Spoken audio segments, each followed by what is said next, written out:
2018 was chosen by parties of the UN Climate Change Convention 3 years ago as the deadline for the adoption of the rulebook for keeping global temperatures rises to well under 2 degrees Celsius and as close as possible to 1.5 degrees Celsius. The 197 parties of the convention are currently gathered in Katowice, Poland, to agree how they will achieve the Paris commitments collectively. Our correspondent Ayola Kasim takes a look at the discussions so far. Delegates.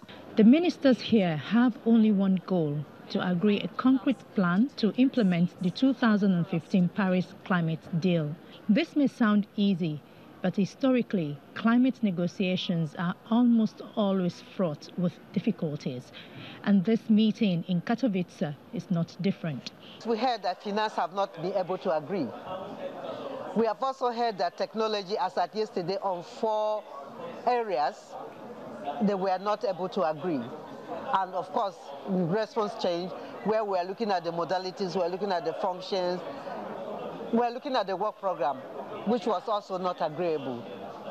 These ones, I don't know what will happen.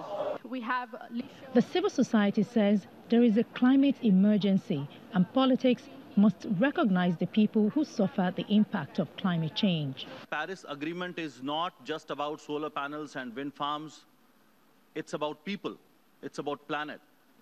If we are going to assess the Paris Agreement without talking about people, without looking at how impacts are being addressed by countries and by this global system, we will fail in our responsibility in implementing Paris Agreement in toto. The United Nations Secretary General joined the closing meeting of the Talanoa Dialogue.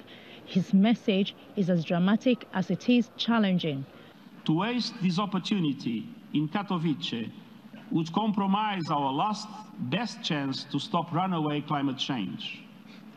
It would not only be immoral, it would be suicidal. I do not want my granddaughters or anybody else's to suffer the consequences of our failures.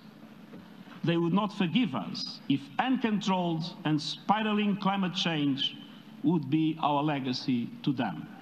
After a year-long process, the Talanoa Dialogue ends in Katowice with a call for action. It asks participants to increase ambition. There is still time for those nations who have yet to make the necessary commitment to board our canoe on our voyage to a zero-carbon, clean energy future. Well, the clock is ticking and there are many issues unresolved. What remains to be seen is how the ministers reach an agreement within the next few days. From the United Nations Climate Conference in Katowice, I'm Ayola Kasim reporting for Channels Television News.